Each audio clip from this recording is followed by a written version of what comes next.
Istirahat adalah satu hal penting yang sangat diperlukan oleh setiap orang sebagai salah satu upaya untuk menjaga tubuh tetap sehat dan bugar. Namun ada berbagai hal yang membuat kita sulit untuk mendapatkan tidur berkualitas karena adanya gangguan tidur, seperti mengigau atau parasomnia. Iya, besok. Di mana mengucapkan berbagai kata dalam kondisi tidak sadar, bahkan hingga berjalan dan melakukan aktivitas lainnya. Seperti yang tergambar dalam salah satu adegan film Step Brother yang diperankan oleh Will Ferrell dan John C. Reilly.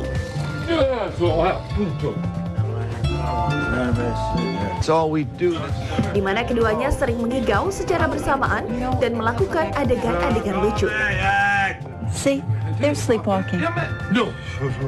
Mengigau bisa terjadi pada siapapun, baik anak hingga dewasa, yang bisa dipicu oleh berbagai hal seperti stres atau depresi.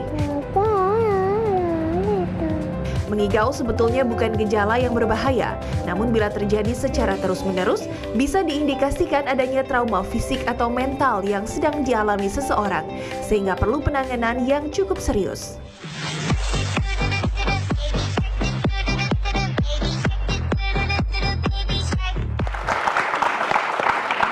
Nah, tadi udah ada sedikit ya soal mengigo dan lucu ya, mengigo bisa sambil joget gitu. Shock lagi. Mengigo. Ini kita sudah undang Dr. Ziki Ziombana, seorang dokter spesialis saraf. Dok, ini tadi langsung aja kita mau lihat orang bisa, anak-anak itu bisa ngigo sambil joget. Itu gimana ceritanya tuh ya? Bohong kali ya? Enggak, bener sih ya. Bener ya. Jadi kalau kita bicara tentang ngigo itu kan suatu hal yang sebenarnya bisa dibilang normal, bisa dibilang nggak normal. Tergantung. Ada jadi gini, ngigo itu kan jadi apa dia bicara bisa jelas atau bisa tidak. Tapi ada itu semua involuntar, artinya dalam keadaan tidak sadar. Dan bisa juga terjadi di situ bukan hanya bicara tapi terjadi pergerakan. Nah, bentar nih, ngomong-ngomong soal ngigo nih, sebelum aja ngomong soal ngigo ya, takutnya nih orang semua belum tentu sama nih persepsinya, Dok, mengenai ngigo. Ya, coba di antara penonton, aku mau nanya, menurut kalian ngigo itu apa artinya?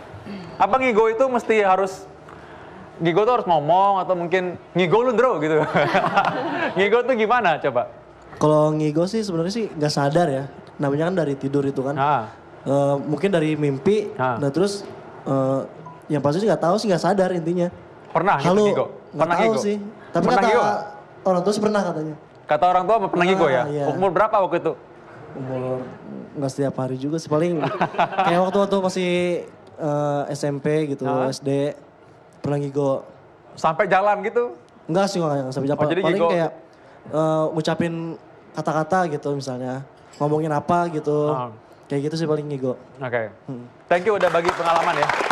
Ada yang punya pengalaman ini sampai jalan waktu lagi tidur, pernah nggak? Nah coba, pernah nggak waktu itu ngigo sampai jalan mungkin? Atau mungkin malah membocorkan rahasia mungkin ya? Ada kan yang gitu tuh? Nggak pernah. Nggak pernah? Nggak. Oh ya, jadi nggak pernah ngigo ya? Nggak tahu. Nggak tahu juga. Ini mungkin nggak sadar kan yang tersila. Kalau Mbak Intan sendiri, Mbak, mungkin ada pengalaman soal ngigo. Nah, sama nih kayak yang lainnya nggak tahu gitu. Kayak cuman aku bukan mungkin kalau tanya ngigo atau enggak tanya pasangan aku ya, cuma aku pernah kalau tidur itu tiba-tiba kayak yang terbangun dan kayak aku teriak gitu. Gitu. Itu apakah itu ngigo juga atau gimana nih, Dok nih? kalau ngigo itu jadi dia biasanya ya dia nggak sampai terbangun ya. Dia tetap dalam keadaan tertidur. Jadi sebenarnya kalau kita bicara ngigo ini nih ada banyak ya. Ini suatu gangguan tidur yang tadinya masih dalam gangguan tidur kita sebut namanya judul besar adalah parasomnia. Ya.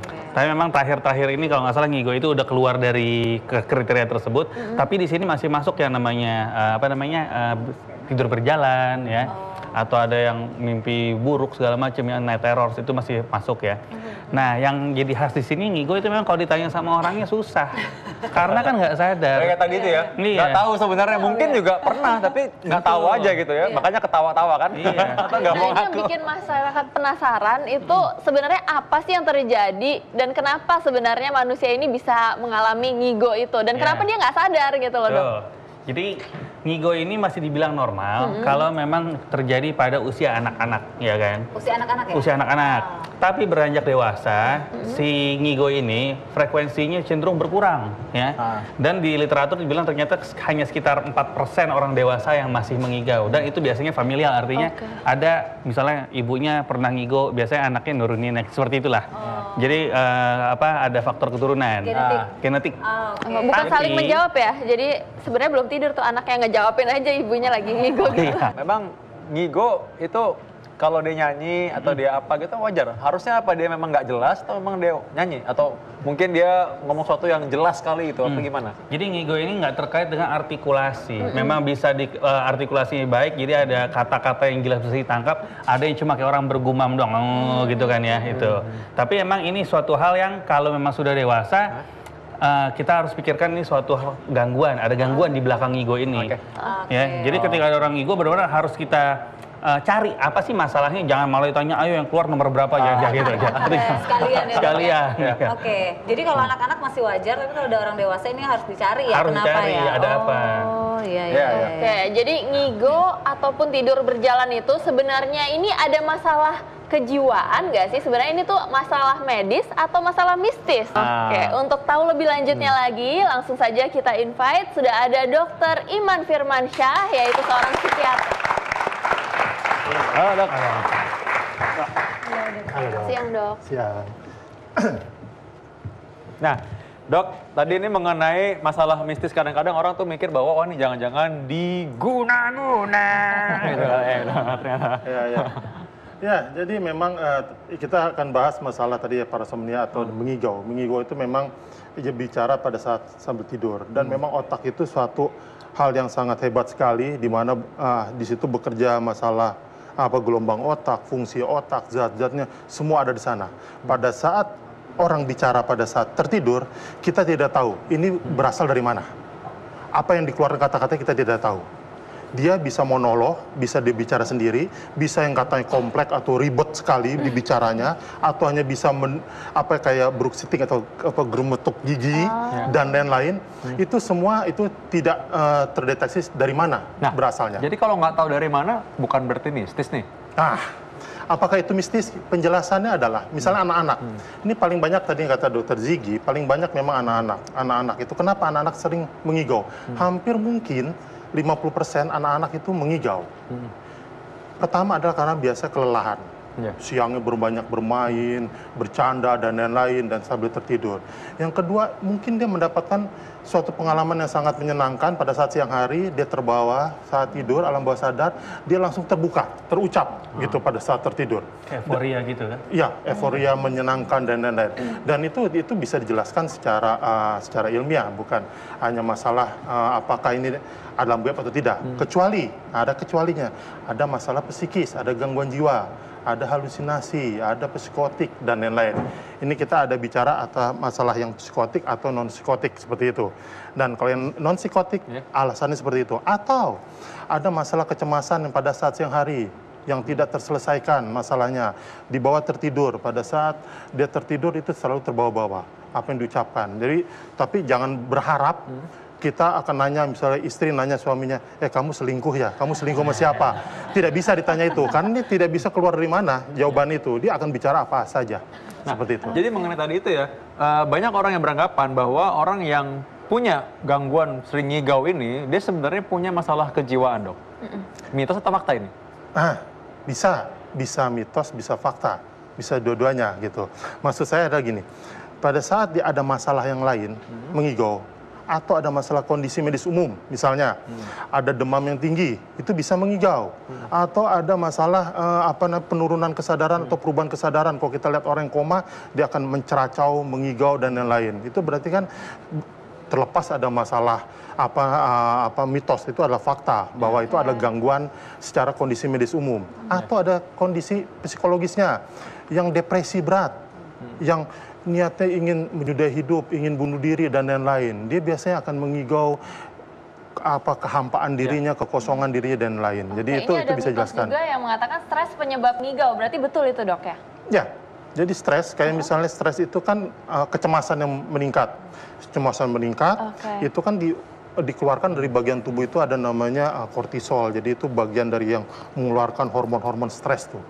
Makin kita banyak berpikir, makin banyak terjaga, makin kita makin sibuk tuh bisa stres tuh. Dan biasanya dia akan lebih banyak mengigo tuh. Dok, makanya jangan terlalu sibuk. Ngomong soal ngigo, kadang-kadang ada juga ngigo yang sambil tidur tuh sambil jalan.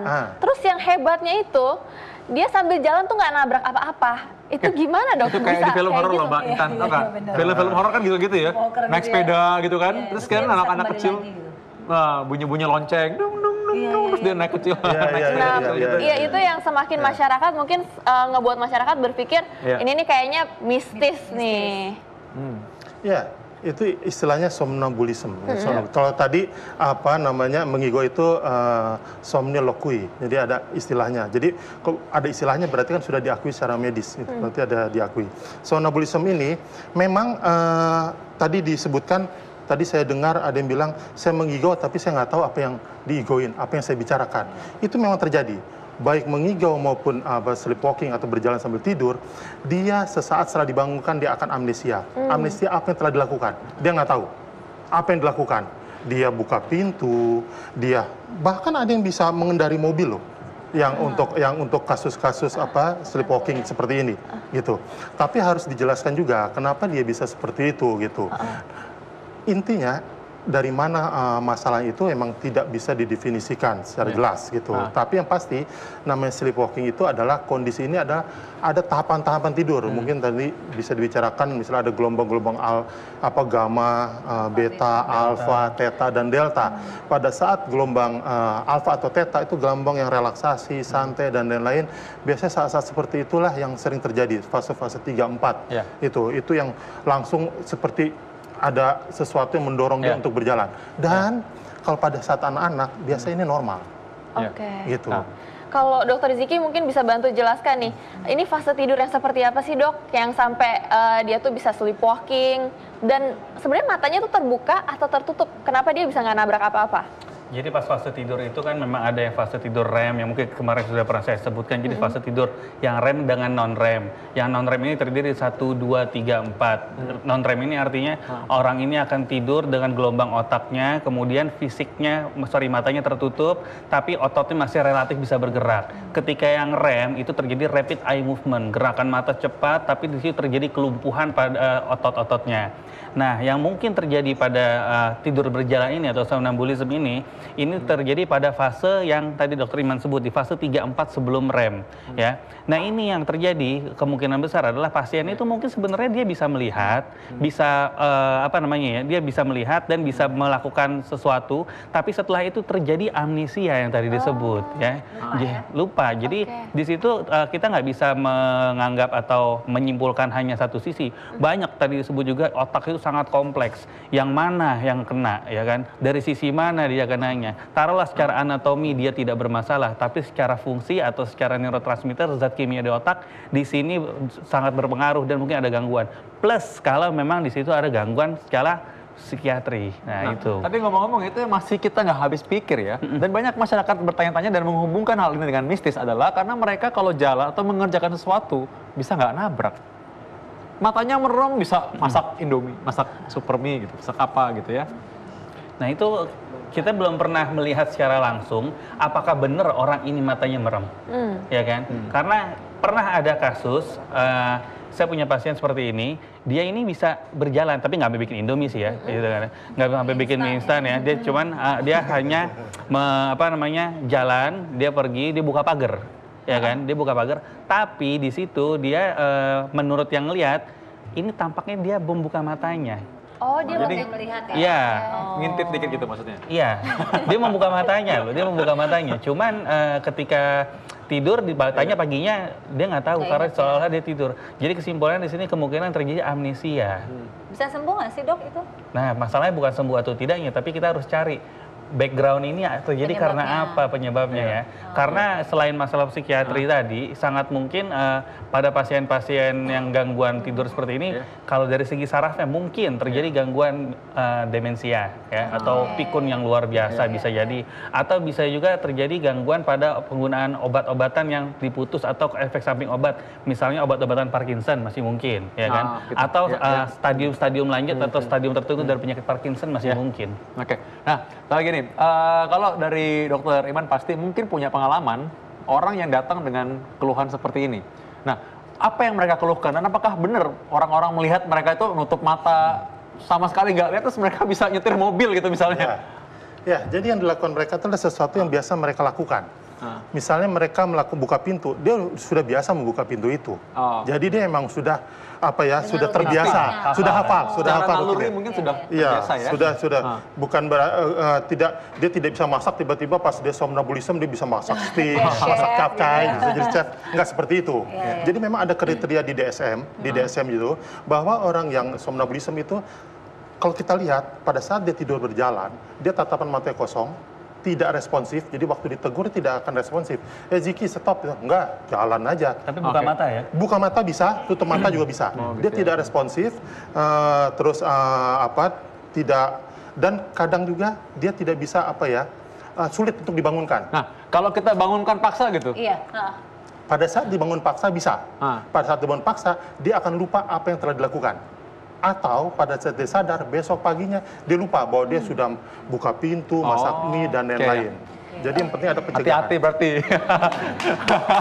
Belum pernah tuh berarti bukan belum pernah. Siapa tahu lupa aja kali.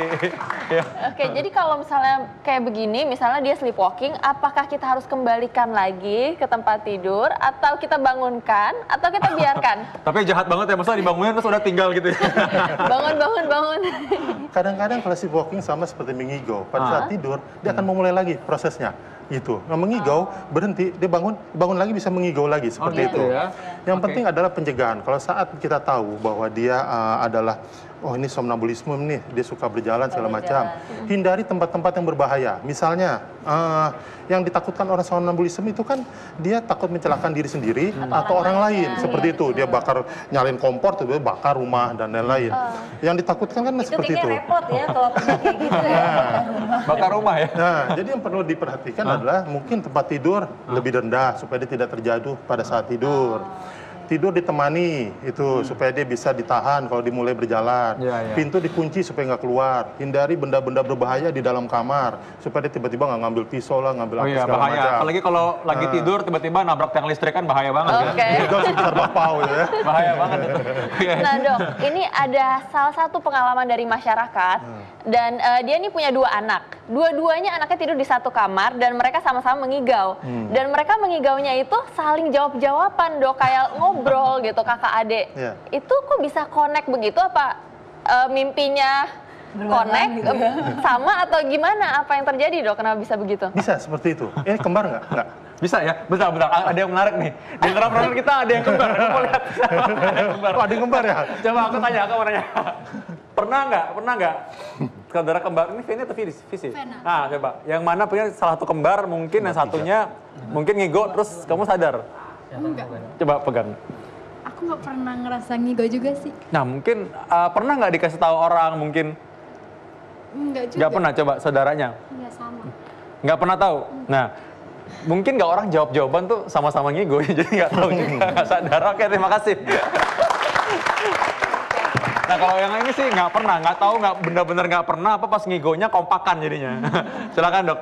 Yang pasti orang mengigo pasti amnesia. Dia tidak akan pernah mengingat apa yang telah terjadi, apa yang telah dilakukan, gitu. kecuali diberitahu. Yang berbahaya dari mengigo itu kan tadi, dia bisa mengeluarkan kata-kata yang berbahaya, menyinggung orang dan lain-lain. Padahal sendiri nggak sadari, tapi orang lain merasa, wah ini sepertinya tersinggung seperti itu, gitu. Apakah dia bisa kayak bersaut-sautan? Mengigo bisa segala macam.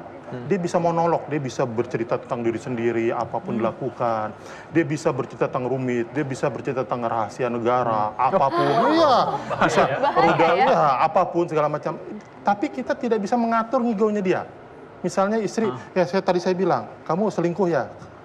punya istri baru ya, nggak bisa diatur, tapi nggak bisa dikorek. Tapi kalau dia mau cerita, dia cerita. Oh gitu ya? Tunggu aja kalau misalnya mau cerita. Itu otentik di tangan.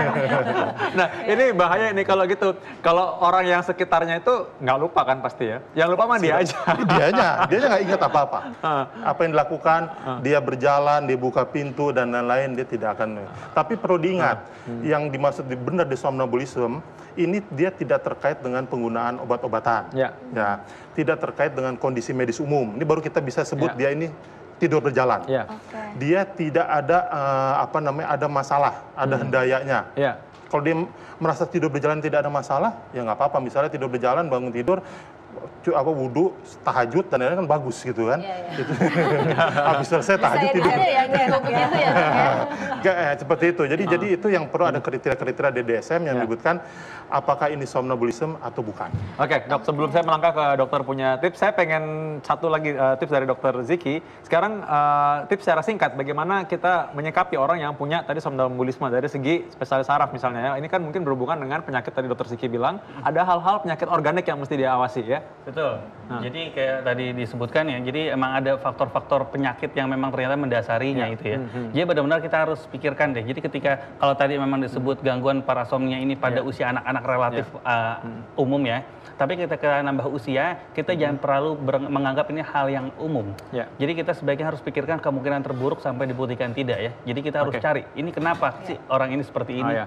Jangan ada masalah yang mendasari. Karena pernah ada gangguan seperti ini, ternyata dia memang keluhan sakit kepala juga ya. Terus kemudian gangguan tidur seperti ini. Ternyata ada tumor di otaknya, pernah ada data seperti itu.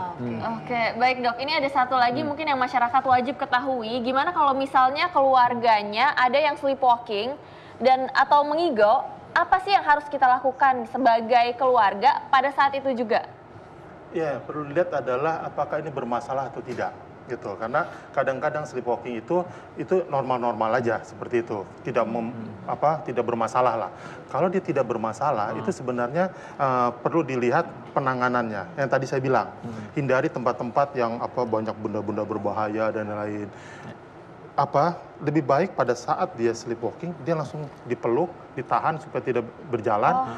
Itu walaupun agak susah payah. Tenaganya kan tetap... Sleepwalking agak susah payah. Itu yang terjadi sleepwalking. Namun biasanya mereka tidak melawan. Walaupun tenaganya itu sleepwalking tidak melawan gitu. Mau jalan dia bisa diarahkan tapi dibangunkan susah. Gitu. Jadi bangunkan itu susah. Pada saat dia bangun dia confused, bingung. Ini saya kenapa ya? Ini kenapa ya? Kenapa ada ibu di sini ya? Kenapa bapak ada di sini ya? Ini kenapa bapak kok sibuk sekali? Dia bingung gitu. Walaupun hanya sekilas gitu. Namun dalam beberapa menit kemudian dia tidak ada masalah mental atau masalah perilaku. Kalau dia ada masalah mental perilaku, ini tidak termasuk somnambulisme. Mungkin ada gangguan-gangguan psikiatrik. Jadi kebingungannya hanya sesaat. Tapi setelah itu tidak ada kebingungan. Jadi emang harus dilihat untuk keluarganya. Baik, terima kasih. Jadi artinya masalah tidur berjalan ini masalahnya adalah medik. Bukan mistis ya. Jadi ini masalah medis. Terima kasih Dokter Iman dan juga Dokter Ziki.